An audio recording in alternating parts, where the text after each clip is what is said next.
Sebenarnya kalau iman seseorang itu baik, kuat, tauhid kepada Allah Ta'ala itu kuat, amal solehnya itu insya Allah banyak, jin itu nggak betah, yang tidak baik itu nggak betah.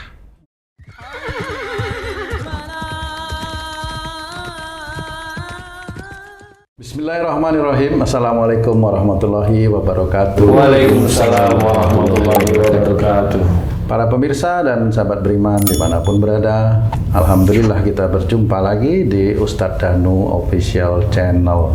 Semoga kita selalu dalam lindungan Allah Subhanahu wa Ta'ala. Amin. Amin ya rabbal alamin. Di video kali ini kita akan ngaji lagi bersama guru kita semua, Pak Ustadz Danu. Assalamualaikum Pak Ustadz. Waalaikumsalam warahmatullahi wabarakatuh. Dan saya juga ditemani oleh sahabat saya Bang Jainuddin. Assalamualaikum Bang Jain. Waalaikumsalam Pak Tung. Amin. Alhamdulillah, amin. Para pemirsa dan sahabat beriman dimanapun berada, kali ini bahasan kami tentang jin yang ada di sekitar kita. Nah, saya punya pengalaman nih. Oke, bagus. Jin di sekitar pengalaman gini. Ya. Ada temen baru mau menempati rumah. Rumah tuh tadinya baru direnovasi, tadi baru dia beli, gitu. direnovasi. Artinya sebelumnya punya orang gitu dia beli, renovasi. Udah kosong juga, udah lama. Nah, teman saya itu bilang, gimana ya kalau rumah itu sebelum saya tempatin supaya adem. Biasanya sih dibaca-bacain dulu tuh istilahnya, dibaca-bacain tuh agar rumahnya itu adem. Saya bilang, masa iya sih jadi adem? Adem bukan kita pakai AC. Saya bilang. Dipasangin. Tuh, nah, Pak Tung, jadi bener nggak sih kalau mau menempati rumah supaya adem, supaya nggak ada banyak penyakit, penghuninya itu ketipah penyakit, harus dibaca-bacain dulu sebelumnya?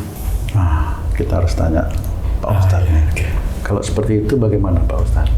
Jadi sebelum masuk rumah dibaca-bacain dulu supaya Sebelum ditinggalin rumah supaya itu. ditinggalin seperti itu Pak Ustadz. Ya, Bismillahirrahmanirrahim. Assalamualaikum warahmatullahi wabarakatuh. Waalaikumsalam warahmatullahi wabarakatuh. Amin ya rabbal alamin. Jadi itu kan budaya ya. Cuma kalau memang rumah yang kita beli dengan harta yang halal, ya insya Allah rumah itu adem. Tapi kalau rumah itu dengan harta yang tidak halal, ya panas otomatis, atau campuran sebagian ada yang halal, sebagian besar yang haram, ya tetap aja panas. Hubungannya apa Ustadz? Harta haram dengan panas? Sebenarnya adalah persoalannya nanti di kemudian harinya tetap orang-orang tersebut akan mendapatkan ujian dari Allah Ta'ala. Entah dari hartanya yang berupa rumah, benda, atau dari sifat-sifat orang itu yang bagaimana pada saat dia mencari harta tersebut, bagaimana yang halal, bagaimana yang haram, itu akan menjadi ujian di berikutnya, di waktu berikutnya. Nah, di titik itulah sebenarnya kuncinya. Jadi kalau memang rumah itu dari harta yang halal, ya monggo-monggo aja. Yang penting rumah itu bisa menjadikan kita bisa beribadah dengan istri, dengan anak-anak kita. Ini saya bilang ibadah loh ya, mengelola keluarga itu bisa menjadi ibadah kalau memang isinya adalah suatu kebaikan yang ngikutin syariat Islam. Ini ibadah. Semua kebaikan-kebaikan tersebut dilakukan dengan Bismillah mamanya. Nah, kalau yang seperti itu dilakukan terus-menerus, ya insya Allah itu akan menjadi adem sendiri dari Allah Ta'ala. Tanpa memaksakan seseorang menyuruh menjadikan adem. Tanpa itu. Kenapa? Karena memang seperti itu. Yang menjadikan ketenangan itu kan Allah, bukan sesuatu. Oh, jadi kalau orang yang membuat adem tuh bisa emang Ustaz? Ya nggak bisa sebenarnya. Itu kan perkiraan aja. Iya. Ini apa namanya, sugesti gitu ya? Iya. Makanya diceritakan ala bidzikrillahi tatma'innul qulub. Jadi itu sudah dijelaskan bahwa kalau kita senantiasa mengingat Allah, itu hati menjadi tenang. Ya, adem boleh, tenang. Nah, bagaimana ketenangan itu? Ingat, itu mengingat Allah ya. Mengingat Allah itu yang bagaimana? Apakah dengan zikrullah? Boleh. Zikrullah ya. Nah, yang mengingat Allah Ta'ala yang benar-benar ada pahala yang besar apa? Semua pekerjaan yang kita lakukan sehari-hari itu membaca bismillah yang baik. Nah, itu mengingat Allah Ta'ala dengan benar. Kemudian menghadapi ujian, ingat pada Allah Ta'ala. Kemudian menghadapi istri yang agak ngomel, gimana caranya menyelesaikan? Harus ingat Allah. Ingat Allah apa? Yang mendidik istri itu karena Allah Ta'ala. Kalau anak yang agak nakal, dididik anak itu karena Allah. Bagaimana? Ada pagar-pagar untuk menjadikan istri tidak ngawur. Ada pagar-pagar yang menjadikan anak tidak ngawur. Nanti kalau ditanyain sama teman-teman kita, kenapa istrimu kamu gituin? Kan saya imam di situ. Kalau istri saya nggak saya gituin, dia selalu begini, dosa saya di hadapan Allah. Jawaban itu adalah jawaban yang ingat kepada Allah Ta'ala. Dan itu berarti dalam mendidik keluarganya itu senantiasa ingat kepada Allah Ta'ala. Nah, itulah salah satu pengamalan ayat tersebut. Nah, kalau sudah seperti itu, insya Allah rumah itu akan adem. Nah, kalau ada orang yang disuruh orang lain membaca-baca tertentu atau naruh ayam putih atau naruh air putih yang dibaca-bacain dan sebagainya, itu orang itu kan nggak pede sebenarnya. Orang yang nggak percaya kepada Allah Ta'ala malahan. Oh, malahan. Dia percaya sama orang yang baca-bacain itu. Lah kenapa? Lah Allah itu yang melindungi kita kok, malah itu bacaan melindungi kita itu gimana?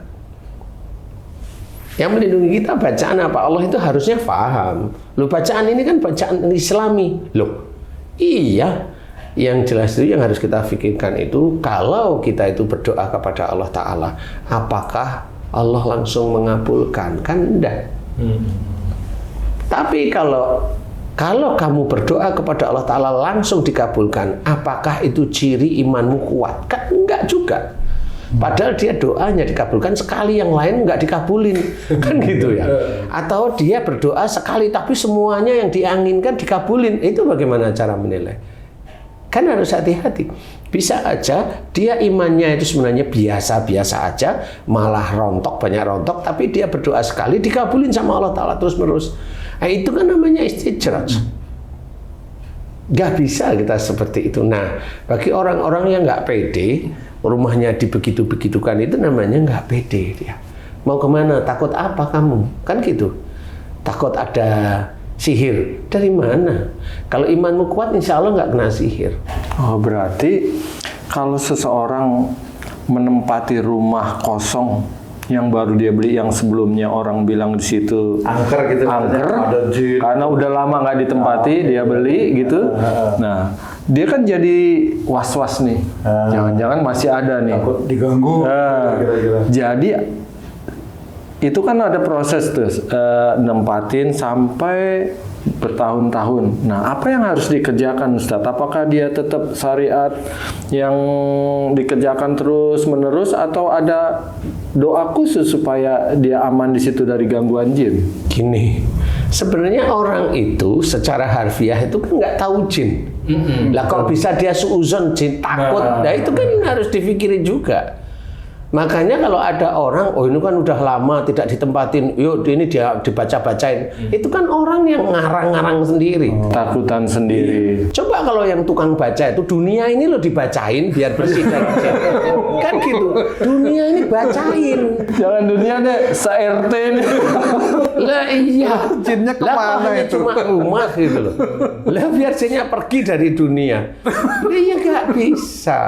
Oh iya. Wa ma khalaqtul jinna wal insa illa liya'budun. Itu diceritakan dalam ayat ini bahwa Allah itu menciptakan jin dan manusia itu hanya untuk beribadah. Kalau untuk beribadah ada manusia yang taat, ada manusia yang tidak taat. Tidak taat ini yang gimana nih? Macam-macam nih. Yang taat juga gimana nih? Yang tidak taat ini bisa aja orang yang non-muslim, bisa. Orang yang muslim tapi dia juga begitu ya. Yang taat gimana nih? Yang taat apakah 100% dia taat sama Allah Ta'ala? Wallahu a'lam. Kalau hanya dibaca dia hidup sendiri bisa aja dia taat. Tapi kalau dia punya istri, punya anak, ujian itu di situ pasti ada. Nah, di titik itulah sebenarnya orang harus paham. Jin juga sama seperti itu. Kalau jin kan relatif kan nggak kawin jin itu. Dia bisa hidup sendiri tanpa makan sebenarnya. Apalagi jinnya Islam. Jin Islam itu punya ciri insya Allah. Dia tidak akan menempati rumahnya manusia. Jin Islam itu tidak akan mungkin masuk ke tubuh manusia. Dia ada di mana kalau gitu? Jin Islam yang kumpul dengan jin-jin Islam yang lain yang belajar dekat pada Allah Ta'ala. Di masjid berarti? Walau alam nggak ngerti. Kan seperti itu ya. Jadi kalau ada orang ngaku ilmu saya ini Islam karena jinnya Islam, bohong. Nggak ada jin Islam itu mau ditempati di tubuhnya manusia, bohong. Berarti jin yang nggak Islami atau jin jahat lah istilahnya, itu ada di dalam jin rumah? yang nggak Islami dibilang jahat juga nggak bisa. Nggak juga. Nggak bisa. Jin jahat itu yang ada di dalam rumah, apakah ada? Walau alam nggak ngerti. Nggak bisa juga ya. Kan nggak bisa, nggak ngerti benar. gitu loh ceritanya. Paling kalau dikatakan agak jahat itu yang rumah itu dipakai, terus kemudian sapu jalan sendiri, betul. gelas jatuh. Nah ini ada nih sesuatu yang tidak beres di rumah ini. Nah kalau sesuatu yang tidak beres di rumah ini, kenapa? Apakah dulu seperti itu? Apakah bagaimana? Apakah dulu rumahnya dibeli dengan harta yang tidak halal? Kan sama semuanya harus dikembalikan. Karena pada saat rumah itu wujudnya itu mamanya merah atau panas, jin-jin yang nakal itu malah seneng di situ. Mau nyalain siapa? Apakah orang dengan mencari harta yang haram, kemudian dia mendapatkan ada jin yang nakal, itu yang nakal itu jinnya? Iya. Coba gimana ya Pak? Kan nggak bisa. Nggak bisa seperti itu. Makanya orang-orang yang sering baca-bacaan itu mikirlah sebenarnya. Sebenarnya jangan jin itu yang disalahin. Orangnya ditanyain, hartamu halal apa enggak? Kerjamu apa? Kan gitu. Jadi sebenarnya jin itu jahat atau tidak, itu kita tidak tahu sebenarnya. Nggak akan tahu. Taunya dari mana? Ya kan nggak tahu Pak, taunya dari mana? Gimana? Iya nggak tahu, saya tetap jam nggak tahu. Bacaan itu gimana tuh? Loh itu kan satu karena dia nggak percaya diri, dia nggak percaya kepada Allah Ta'ala. Kan kuncinya harus tahu. Ayo gimana coba? Kan nggak percaya sama Allah. Ayo tanyain kenapa kamu dibaca-bacain dengan itu? Terserah niatnya buat apa? Ngusir jin gitu. Lah kan usir jin, tahu nggak jinnya itu baik atau jelek? Oh iya ya. Kan pertanyaan saya gitu, tahu nggak dia? Kalau umpamanya jin itu dia nggak tahu nih, dia nggak tahu ada jin yang di situ itu umpamanya dia nggak jelek-jelek amat, biasa aja. Tapi jin itu menempati lahan itu sebelum dia ada di situ.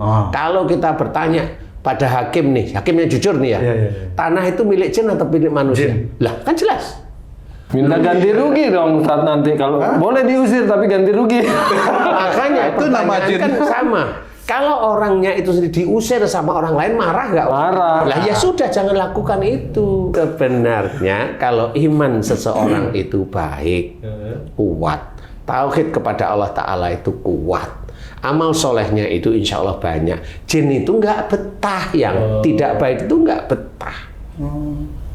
Dia tahu orang itu baik, dia nggak punya kekuatan untuk mau mengganggu itu, nggak punya. Terus kalau orang yang pingin baca-bacain rumahnya itu, apa enggak setannya bisi-bisin itu Pak Ustaz? Ya, walau alam bisa aja sebenarnya. Yang menyuruh-nyuruh itu ya. Sebenarnya kalau yang menjadikan rumah adem itu memang karena bacaannya. Walau alam kita nggak tahu. Kan gitu. Iya. Dari orangnya yang nggak percaya diri, orangnya nggak percaya sama Allah, kan begitu ya. Benar. Dari rumahnya yang dari harta yang tidak halal, kan begitu nih. Dari orang yang didatangkan ngomong, tahu nggak orang yang dibacain umpama ya, ini hanya umpama. Dia baca-bacain itu malah didatengin jin, yang datengin malah dajjal. Tahu nggak dia? Nggak tahu. Kalau nggak tahu ya begitulah cara kerja dajjal. Sehingga yang punya rumah, oh adem ya habis dibaca-bacain. Nah kan seneng dajjalnya akhirnya. Akhirnya udah besok kalau ada ini kita ambil aja si Pak itu lagi, kan gitu. Nah ini berarti dia tidak tahu bahwa yang menjadikan tenang itu sebenarnya Allah. Tapi dia hanya harfiah tubuhnya aja sepertinya adem. Nah, akhirnya dia menuhankan Pak itu. Kan nggak boleh. Oh tadi itu ada 3 berarti sudah Pak Ustadz. Ada Dajjal, ada jin, ada setan. Aduh gimana nih? Lah, iya, kalau jin sama Dajjal itu yang nempel di tubuh manusia. Nempel. Kalau setan itu ya bolak-balik ya, antara di tubuh manusia itu. Jadi banyak orang yang tidak paham dengan seperti itu. Kalau kita itu baik, iman kita itu lurus, tauhid kita itu lurus, kita tegakkan tauhid, amal soleh kita itu insya Allah itu cukup banyak di hadapan Allah Ta'ala. Nggak perlu kita takut dengan jin. Jin sendiri bukan takut dengan kita. Respect, segan, ya, seperti menghormati. Ya. Seperti itu. Nah, kalaupun ada jin nakal, ya doa aja pada Allah Ta'ala. Allah itu kan yang punya jin sebenarnya. Yang mengendalikan jin itu ya doa aja kepada ya Allah, rumah saya insya Allah harta yang saya pergunakan untuk bangun rumah ini halal insya Allah. Dan ada jin nakal di rumah saya, ya Allah, jika jin ini nakal, aku mohon kepadamu keluarkan. Taruhlah dia di tempat yang dia sukai, tapi bukan di rumah saya. Aku mohon kepadamu ya Allah, agar tidak merusak imanku, iman istriku, iman anak-anakku, iman kami semua untuk menyembah padamu ya Allah, amin. Pujilah Allah. Jadi hanya gitu aja sebenarnya. Apa salahnya? Kita puji Allah itu kita juga nggak punya kekuatan apa-apa. Semuanya itu yang ada di dunia ini kan kekuatan Allah sebenarnya. Cuma kita juga pakai punya pengetahuan bagaimana. Kalau ada orang bilang bahwa jin, umpamanya ada nih orang nih, artis nih, rumahnya itu dibaca-bacain sama orang-orang itu. Dia bilang kalau rumahnya ini banyak jin yang akhirnya menjadikan keluarga ini nggak nyaman. Loh, kok bisa dari mana ya? Coba tanya. Ya, itu juga. Kok tahu dari mana kan gitu? Karena dia tidak tidak memahami perilaku jin yang benar secara harfiah. Harfiah itu nggak harus melihat kok. Harfiah itu harus ngerti. Nah, pasti sebenarnya perilaku jin. Jin Islam nggak mungkin dia merusak orang, nggak mau. Nah, yang ada di dalam tubuh manusia otomatis itu jin yang bukan Islam dan ditunggangi Dajjal. Kita jangan berprasangka buruk dulu dengan jin. Itulah yang namanya suuzon. Karena agama kita melarang untuk suuzon, baik suuzon kepada manusia maupun juga kepada jin. Nggak boleh. Siapapun orang Islam, kalau dia mau belajar taat pada Allah Ta'ala, gunakan ayat tersebut untuk tidak suuzon. Benar nggak? Paham?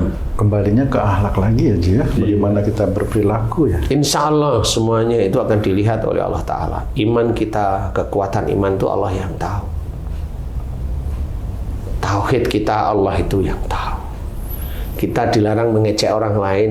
Bisa jaga nggak mulut itu nggak ngejek orang lain? Itu. Kan gitu satu itu. Kita dilarang untuk suuzon pada orang lain. Bisa nggak otak kita itu untuk tidak suuzon kepada orang lain? Kita disuruh mendengarkan masukan orang lain, khususnya berhubungan dengan syariat Islam. Mau nggak telinga kita itu menerima masukan dari syariat Islam, atau hanya mau menerima masukan dari guru satu, guru yang lain diejek sama dia? Nggak bisa seperti itu. Telinganya nggak berguna dia. Nah, orang yang seperti itu akhlaknya memang tidak baik, walaupun dia itu sholat. Iya. Ustaz, kalau tadi di rumah itu kan misalnya tuh ada jin.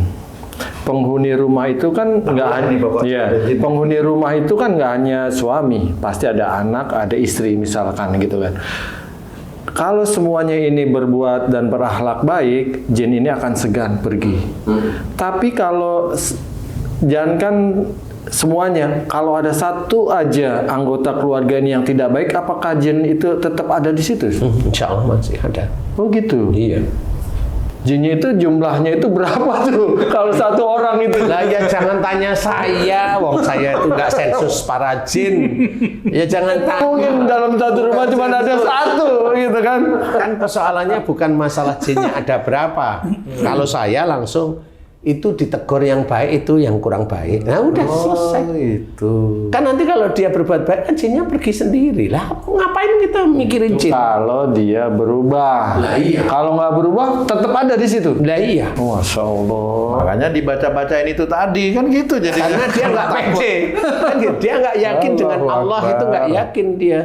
Makanya seperti itu. Nggak harus benar-benar serius. Mengetahui iman kita itu harus benar-benar serius. Apalagi coba mau tanyain. Berarti Ustaz, kalau ada anak yang bandel dalam satu keluarga, jin itu banyak juga di dalam rumah. Banyak, nggak cuma banyak dari anaknya yang bandel. Orang tuanya ngapain kok bisa punya anak bandel, coba saya tanya. Kan akhirnya itu kan antara orang tua dengan anak kan kong kali kong, Jin. Kan nggak usah nyalain anak kan gitu. Salahnya nggak ngerti. Jadi merasa bener nih orang tua nih. Nah, ini nyindir nih. Tapi memang seperti itu. Karena apa? Banyak dari saudara-saudara kita itu nggak pernah merasa salah. Diajarkan oleh banyak gurunya nggak pernah punya salah. Padahal sebenarnya kalau kita teliti pelan-pelan salah kita itu banyak. Dosa kita itu banyak. Jangan merasa nggak punya dosa. Sombong itu namanya. Orang Islam mau ngakuin dosa tapi pada saat diceritain tentang kesalahannya nggak mau nerima loh, itu kan sombong namanya. Hanya di bibirnya aja dia mengaku dosa, tapi harfiah hatinya menolak. Kan seperti itu. Sama seperti umpamanya ada dan musibah yang ditimpakan kepada mereka itu disebabkan dari buah tangan mereka sendiri.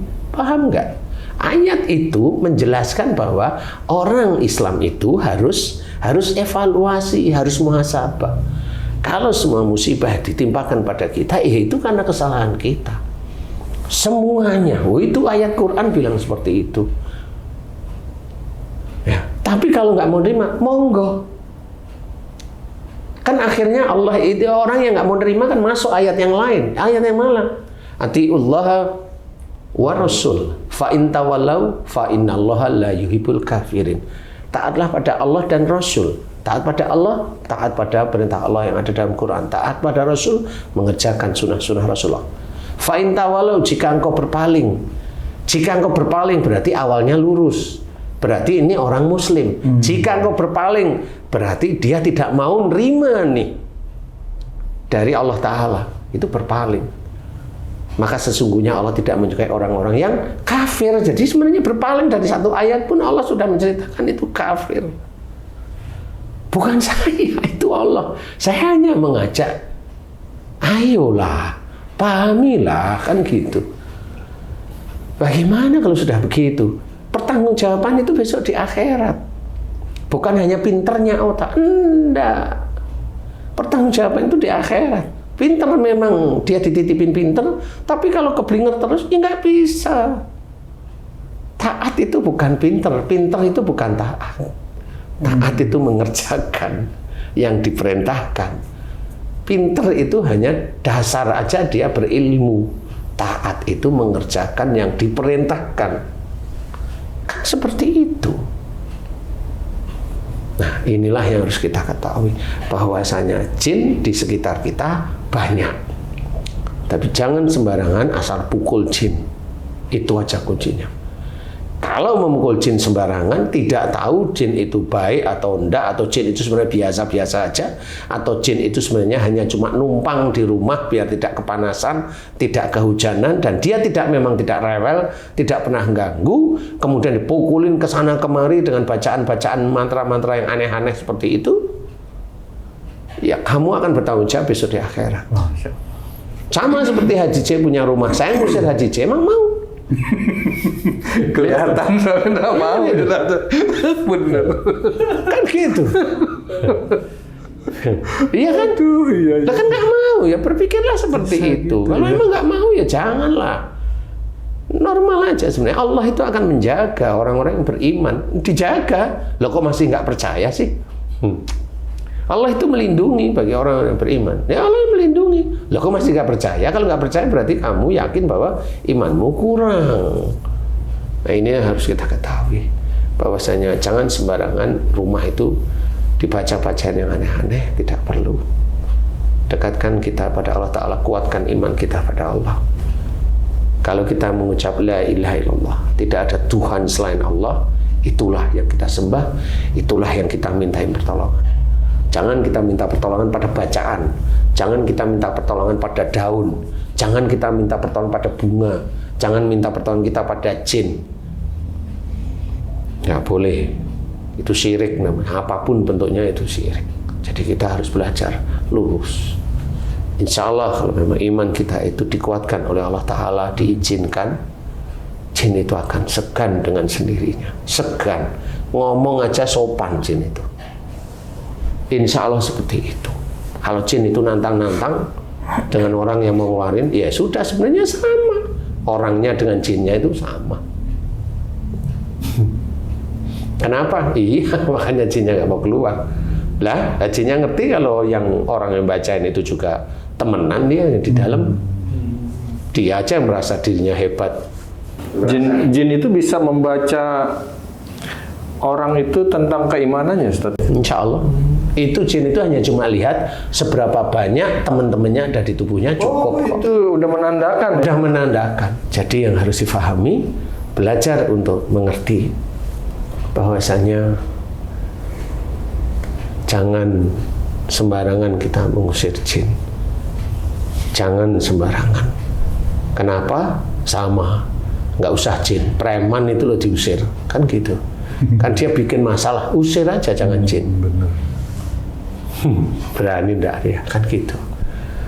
Kalau memang nggak berani ya sudah. Jin itu ya sama aja. Biasa aja. Berteman. Enggak, kita nggak berteman sama jin. Hormat aja kok. Ini tuh Ci. Namanya hormat kan begitu ya. Nah, jadi kita harus belajar kuatkan iman kita kepada Allah Ta'ala, tegakkan tauhid terus menerus, melakukan hal yang baik, bismillah, selesai alhamdulillah, terus menerus lakukan.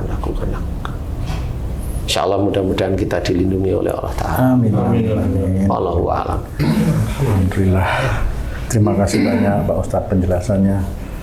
Para pemirsa dan sahabat beriman dimanapun berada, demikian tadi penjelasan yang disampaikan guru kita tentang jin yang ada di sekitar kita. Mudah-mudahan penjelasan ini bisa meningkatkan keimanan dan ketakwaan kita kepada Allah Subhanahu wa Ta'ala. Amin ya Rabbal Alamin. Saya Tung pamit diri, sampai jumpa di video kami yang lain. Wassalamualaikum warahmatullahi wabarakatuh. Waalaikumsalam warahmatullahi wabarakatuh. Alhamdulillah.